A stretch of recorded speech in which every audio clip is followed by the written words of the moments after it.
Welcome students. For NEET 2020, today the topic of discussion will be tautomers. Directly and indirectly, many questions are from this topic. So let's start tautomers. In this session, we'll discuss what are tautomers, keto-enol tautomerism, conditions, stability of enol form, types of tautomers, and previous year questions. Let's consider the example of this keto form. This is called keto form because of the presence of C double bond O group. The carbon attached to this C double bond O is called alpha, and the hydrogen, this hydrogen is called alpha hydrogen. This alpha hydrogen is of acidic nature. As a result, it will migrate.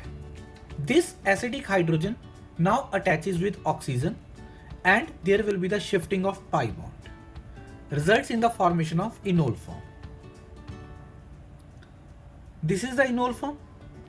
Now in this case, we have double bond as well as OH group, alcohol.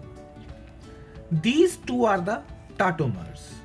Tautomer means these two are the functional isomers which exist in dynamic equilibrium with each other. अब यहां पर ध्यान से देखिए, जो reversible sign हमने लगाया है, इसमें छोटे वाला एरो ये इंडिकेट करता है कि इनोल का कंटेंट कम है, जहां यहां पर कीटो का कंटेंट ज्यादा है. Keto form is more stable than enol form. Reason because C double bond O is stronger than C double bond C. These are the functional isomers which exist in dynamic equilibrium with each other. Conversion of keto to enol is called enolization, and this process is called tautomerism or desmotropism. Here desmo stands for bond and tropism stands for turn. These keto and enol forms are interconvertible, and their interconvertible energies approx 12 to 14 kilocalorie per mole. In this case, acidic hydrogen migrates. So basically both the keto and enol forms have same number of sigma and pi bonds, only the position of hydrogen changes, that is proton migrates. Now points to remember: these are the functional isomers which exist in dynamic equilibrium with each other and differ by the location of a proton and a pi bond. The term tautomerism is defined as structural isomerisms having low energy barrier to interconversion. यहाँ पर इनके बीच जो energy barrier होता है बहुत कम होता है, इसीलिए एक दूसरे में इंटरकन्वर्ट होते रहते हैं. Tautomerism occurs in liquid state. इसके लिए हमें किसी ना किसी एसिड और बेस की आवश्यकता होगी, तभी ये मैकेनिज्म पॉसिबल होगा. It occurs in the presence of strong electron withdrawing group CO, CN, NO2 or NO due to the migration of acidic hydrogen or protons. Now we are going to discuss keto-enol tautomerism. First, what are the conditions for keto-enol tautomerism? sp3 carbon must attach with C double bond O group. This is called keto group, directly or in conjugation. Second, sp3 carbon must have at least one hydrogen, alpha hydrogen, or this hydrogen is called acidic hydrogen. It will not be always alpha. And the migration of proton takes place from 1,3 position, 1,4 position, 1,5 position and so on, but we'll discuss the 1,3 position. Consider the case of acetone. In this case, this acidic hydrogen migrates towards oxygen and there will be the formation of enol form. This is called 1,3 proton migration. Monocarbonyl compound में keto form ज्यादा stable होती है, उसका reason same रहेगा क्योंकि C double bond O हमारे पास strong होती है। एक और एग्जांपल हम लोग यहां पर डिस्कस करते हैं। Now this is the acidic hydrogen, this bond shift to this side, and now in this case enol form is formed which is highly stable due to aromaticity.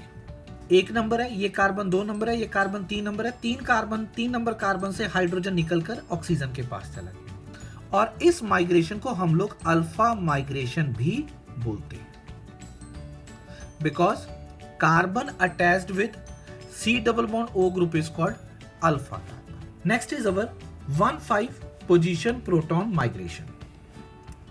Let's consider this example. In this case this is 1, 2, 3, 4, 5. This 5th carbon is sp3. In this case, this hydrogen will get migrate. This is called 1,5 migration, results in the formation of this aromatic compound. Again, enol form is highly stable due to aromaticity. Another example is, now in this case we are having the nitrogen. This hydrogen will migrate and results in the formation of aromatic compound, that is enol form, highly stable. This is the keto form. 1,5 position proton migration को gamma migration भी कहते हैं, also known as gamma migration. Next is our 1,9 position proton migration. 1,9 के case में हमारे पास this oxygen is 1, this carbon 2, 3, 4, 5, 6, 7, 8, and this 9th carbon is sp3. This acidic hydrogen, that is proton, migrates due to the conjugation. This is called 1,9 position proton migration. तो यहां पर हमने देखा कीटो enol टाटोमरिज्म में 1,3 माइग्रेशन भी होती है, 1,5 माइग्रेशन भी होती है, 1,9 माइग्रेशन भी है। हम लोग सिर्फ 1,3 पोजीशन पर ही कॉन्सेंट्रेट करेंगे। इसके रिलेटेड एक क्वेश्चन भी आया हुआ है AIPMT में, which of the following show tautomerism. ये AIPMT 2015 का क्वेश्चन है। इसमें देखिए हमारे पास अगर फर्स्ट ऑप्शन में देखें तो फर्स्ट ऑप्शन में हमारे पास जो फर्स्ट स्ट्रक्चर है, इसके पास अल्फा कार्बन है, अल्फा कार्बन ये sp3 है, और ये वाला हाइड्रोजन एसिडिक हाइड्रोजन हो गया। तो this hydrogen easily participate and it will show टॉटोमरिज्म।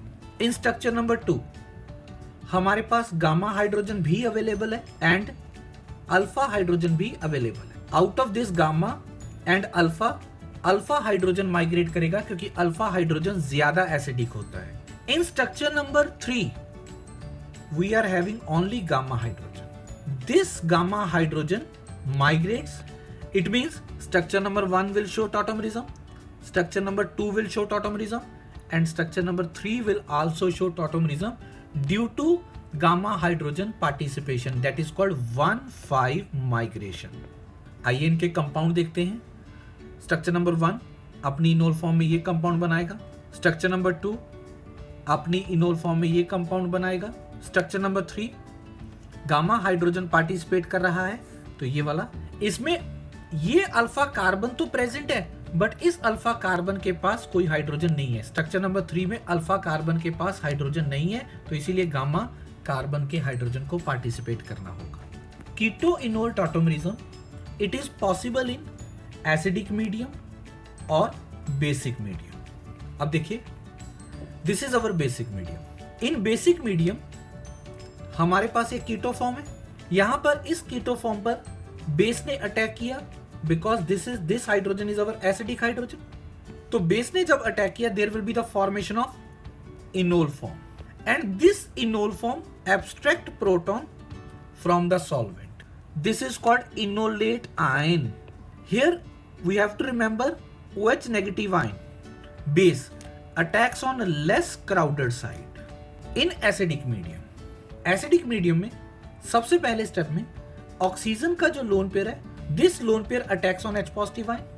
As a result, this bond gets shifted and this proton get eliminated, results in the formation of enol form. यहां पर more substituted alkene form होगा. अब medium कैसा है, कई बार product उसी के base पर उसी के ऊपर डिपेंड करता है. For example, in the presence of basic medium, base attacks on less hindered side and there will be the formation of this alkene because उसने less hindered side पर अटैक किया है. और अगर यही वाला रिएक्शन एसिडिक मीडियम में होता तो हमारे पास फाइनल जो प्रोडक्ट होता मोर substituted alkene. So in case of basic medium, less substituted alkene, and in case of acidic medium, more substituted alkene formed. Stability of enol form for compound containing monocarbonyl group, ऐसे compound जिनके अंदर सिर्फ एक ही C double bond O group होता है. In general keto form is more stable than enol form because of bond energy of C double bond O is higher than C double bond C. For example, in case of acetaldehyde, its enol form is approximately 0.01%, whereas keto form is 99.99%. तो कीटो form ज्यादा stable होगी क्योंकि इसके अंदर C double bond हुआ है और जिसकी बॉन्ड डिसोसिएशन एनर्जी ज्यादा है. स्टेबिलिटी ऑफ अल्कीन, अगर हमारे पास कंपाउंड्स दिए गए हैं और उनकी इनोल फॉर्म मोनोकार्बोनिल ग्रुप में, अगर इनोल फॉर्म की स्टेबिलिटी चेक करनी है, हम लोग अल्कीन की स्टेबिलिटी चेक करेंगे. As stability of alkene increases due to increase in hyperconjugation और resonance, percentage enol content increases. तो हमारे पास जो परसेंटेज इनोल कंटेंट होगा वो इंक्रीज कर जाएगा. फॉर एग्जाम्पल, जैसे यहां पर हमने यहां पर एक क्वेश्चन कंसीडर किया है, दैट इज, इस क्वेश्चन के अंदर फर्स्ट कंपाउंड ये उसकी इनोल फॉर्म है, सेकंड कंपाउंड ये उसकी इनोल फॉर्म है, थर्ड कंपाउंड ये उसकी इनोल फॉर्म. अब इन तीनों कंपाउंड्स में से किसकी इनोल फॉर्म ज्यादा स्टेबल होगी? तो अगर फर्स्ट कंपाउंड को देखा जाए, फर्स्ट कंपाउंड के अंदर हमारे पास no alpha hydrogen to alkene, alkene के पास कोई भी अल्फा हाइड्रोजन नहीं है. सेकंड कंपाउंड की जो इनोल फॉर्म है उसमें हमारे पास 3 अल्फा हाइड्रोजन प्रेजेंट है, एंड थर्ड कंपाउंड की जो इनोल फॉर्म है उसमें हमारे पास 6 अल्फा हाइड्रोजन प्रेजेंट है. तो जितने अल्फा हाइड्रोजन ज्यादा होंगे, इनोल फॉर्म की स्टेबिलिटी ज्यादा होगी. It means enol form of first is less stable then second, and second is less stable then third. Third compound की इनोल फॉर्म सबसे ज्यादा होगी. ऐसा क्वेश्चन भी एग्जाम में पूछा जा सकता है. Enol form stability increases if aromaticity increases. ये हम मोनोकार्बोनिल कंपाउंड की बात कर रहे हैं. फॉर एग्जाम्पल, फिनोल के केस में हमारे पास कीटो फॉर्म लेस देन 0.1% है, इनोल फॉर्म 99.9% है, because this compound is our aromatic, where this compound is our non-aromatic. So this enol form is highly stable. Now we'll discuss 1,3-diketonic system. 1,3-diketonic system means, अब 1,3-diketonic system में क्या होता है, enol की जो stability है वो इन factors पर डिपेंड करती है. सबसे पहले intramolecular hydrogen bonding, extended conjugation, aromaticity, hyper conjugation stability. तो हम लोगों को ये चीजें कंसीडर करनी है. जैसे फॉर एग्जांपल, पेंट 2,4 डाइऑन, इसकी जो कीटो फॉर्म है वो सिर्फ 25% ही एग्जिस्ट करती है, जबकि enol form due to the intramolecular hydrogen bonding and extended conjugation, this is the extended conjugation. तो एक्सटेंडेड कॉन्जुगेशन के कारण इनोल फॉर्म की स्टेबिलिटी 75% हो गई. तो इस चीज को थोड़ा ध्यान देना है. 1,3-डाइकेटोनिक सिस्टम में हमें intramolecular, extended conjugation, aromaticity and hyper conjugation consider करना है। इसके रिलेटेड एक क्वेश्चन नीट 2013 का ये क्वेश्चन है, बड़ा इंपॉर्टेंट। 3 कंपाउंड हमें गिवन है और इनकी स्टेबिलिटी का डिस्कशन करना है। अब फर्स्ट कंपाउंड में देखिए, हमारे पास इनोल फॉर्म है जो कि इंट्रामोलिकुलर हाइड्रोजन बॉन्डिंग के कारण स्टेबल है। In first compound we are having only one C double bond O group, but in second compound we are having 2 C double bond O groups. As C double bond O group have more bond energy compared to C double bond C, तो इसका मतलब second compound first से ज्यादा stable होगा। Even first compound contain intramolecular hydrogen bonding. In third compound we are having two factors. One is the intramolecular hydrogen bonding and another one is the extended conjugation. तो extended conjugation के कारण compound is highly stable. तो यहां पर जो stability order आएगा, third सबसे ज्यादा स्टेबल होगा, उसके बाद सेकंड। अब सेकंड की स्टेबिलिटी फर्स्ट से ज्यादा है due to the presence of 2 C double bond O groups, and then we are having the first. So this will be the correct order of stability. One important factor, effect of solvent on the stability of enol. Let's consider this example. This is pentane 2,4 dione. जितना हमारा ज्यादा polar solvent होगा उतना ही वो enol form की intramolecular hydrogen bonding को कम करेगा। Intramolecular hydrogen bonding decreases. If intramolecular hydrogen bonding decreases, then enol content also decreases. Now in this case, let's see, when we are taking benzene as a solvent, then the stability of enol form is 94%, whereas stability of keto form is only 6%. But when we are using water as solvent, then enol form stability is only 19%. It means polar solvent interfere with intramolecular hydrogen bonding. So as a result, enol form stability decreases. So as the polarity increases, polarity of solvent increases, percentage enol content decreases. सबसे ज्यादा enol content अगर comparison किया जाए benzene में, उसके बाद alcohol, and then we are having the water. ऐसा question भी एग्जामिनर पूछ सकता है कि in which solvent enol form content is maximum. Polarity of solvent increases, enol content decreases. In bicyclo compounds, bridgehead carbon is sp3, but its hydrogen does not participate in tautomerism because after migration, bridgehead carbon becomes sp2, which is not possible. For example, in this case, this carbon is sp3 और इस sp3 carbon के पास alpha hydrogen भी present है। अब ये alpha hydrogen अगर migrate करेगा तो ये ब्रिजहेड कार्बन sp2 हो जाएगा, जो कि पॉसिबल नहीं है। That is it will be like this.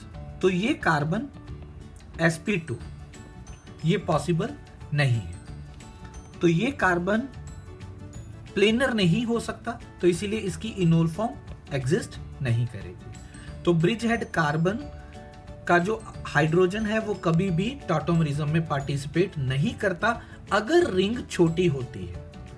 इसके रिलेटेड एक क्वेश्चन हमें गिवन है, that is which of the following show tautomerism. ये नीट 2016 में क्वेश्चन आया हुआ है। First, in structure number 1 we are having alpha hydrogen at bridgehead position. तो ये जो मेरे अल्फा हाइड्रोजन है ये पार्टिसिपेट नहीं करेंगे बिकॉज ब्रिजहेड कार्बन कभी भी sp2 नहीं हो सकता, तो इसीलिए ये वाला कंपाउंड टॉटोमरिज्म शो नहीं करेगा। सेकंड कंपाउंड के अंदर हमारे पास 2 अल्फा कार्बन है, एक तो ब्रिजहेड वाला, अब इसका हाइड्रोजन तो पार्टिसिपेट नहीं करेगा, एंड दूसरा ये वाला, परंतु इसके पास हाइड्रोजन ही नहीं है, only phenyl group is present. It means second compound will again not show tautomerism. In third compound, this is the bridgehead hydrogen which will not participate, but alpha carbon means alpha hydrogen of this will participate and results in the formation of enol form. Enol form exist करेंगे इसमें, जैसा कि यहाँ पर दिखाया है. That is, this is the keto form, third compound, and this is the enol form. Other type of tautomers में हमारे पास है cyanide isocyanide. This hydrogen migrates from first carbon to second nitrogen, results in the formation of isocyanide. These two are the tautomers. यहां पर अगर question पूछा जाए, अगर hydrogen की जगह कोई अल्काइल ग्रुप होता, RCN एंड RNC, ये दोनों आपस में फंक्शनल आइसोमर है. These are not the tautomers, these are functional isomer, क्योंकि टाटोमर के लिए एसिडिक हाइड्रोजन का माइग्रेट होना जरूरी है. नेक्स्ट है nitro aci form. Nitro group is attached which is a strong electron withdrawing group, जिसके कारण ये वाला हाइड्रोजन बहुत ज्यादा एसिडिक हो गया. As a result it will migrate and there will be the formation of acid form. Acid form, और हम लोग इसको बोलते हैं aci form, and it is soluble in base. Soluble in base. Nitro aci form भी हमारी 1,3 migration show कर रही है, जैसा कि इस ऑक्सीजन को 1, नाइट्रोजन को 2, हाइड्रोजन यानी कि प्रोटॉन थर्ड पोजीशन से निकलकर फर्स्ट पोजीशन पर गया. जबकि cyanide and isocyanide 1,2 migration show कर रही है. एक important question, which of the following is not soluble in NaOH. अब चारों ऑप्शंस में नाइट्रो है, तो नाइट्रो का जो फॉर्म असाई फॉर्म में कन्वर्ट नहीं होगा वो NaOH में सॉल्युबल भी नहीं होगा. Let's check. फर्स्ट ऑप्शन में हमारे पास अल्फा कार्बन है. अल्फा कार्बन है alpha hydrogen, therefore it will show tautomerism. It means it is soluble in NaOH. इसकी एसिड फॉर्म बनेगी और ये NaOH में सॉल्युबल होगा. B, in this case we are having alpha carbon have alpha hydrogen, again tautomerism is possible, that is acai form is possible. In C, again we are having the alpha carbon and alpha carbon have hydrogen, acid form is also possible in C. So A, B and C are soluble in NaOH. Now let's check D. In case of D, alpha carbon not have alpha hydrogen, it means it will not show tautomerism. So tautomerism show नहीं करेगा तो इसका acid form भी नहीं बनेगा, तो इसका मतलब ये सॉल्युबल भी नहीं होगा. तो option D will be the answer. Let's do some question. Which of the following compound show tautomerism. अब देखिए, फर्स्ट कुछ एग्जांपल्स हम लोग यहाँ पर डिस्कस कर रहे हैं. पहले में हमारे पास अल्फा कार्बन है, बट अल्फा कार्बन के पास कोई भी अल्फा हाइड्रोजन नहीं है, तो it means it will not show tautomerism. Second, this is the quinonic form. इसमें हमारे पास ये sp2 कार्बन है, sp2 कार्बन है और sp3 कार्बन इसमें है ही नहीं है, तो टॉटोमरिज्म शो नहीं करेगा. इसकी जैसी एक और भी एग्जांपल है दिस, ये भी पूछी जा सकती है. Double bond NH double bond 2. Again we are not having any sp3 carbon, so again it will not show tautomerism. Next, इसके पास यहां अल्फा हाइड्रोजन है जो कि एसिडिक हाइड्रोजन. अब एसिडिक हाइड्रोजन प्रेजेंट है तो एसिडिक हाइड्रोजन माइग्रेट भी कर सकती है, और अगर ये माइग्रेट करते हैं compound will be like this.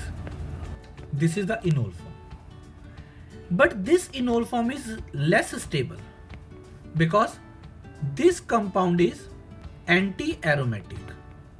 One very interesting example. Again, the same thing. If it migrate, अगर ये migrate करेंगे तो ये जो 4 membered ring है वो एंटी एरोमेटिक हो जाएगी. That will be like this. तो ना तो ये कंपाउंड इनोल फॉर्म एग्जिस्ट करेगा, इनोल फॉर्म में कन्वर्ट होगा, ना तो ये कंपाउंड इनोल फॉर्म में कन्वर्ट होगा, और ना ही ये फॉर्म कंपाउंड इनोल फॉर्म में कन्वर्ट होगा. तो these two again will not show टॉटोमरिज्म. ये टॉटोमरिज्म शो नहीं करेंगे क्योंकि इनकी रिंग एंटी एरोमेटिक है. Now these are the few questions for your practice. Keep practicing. Thank you.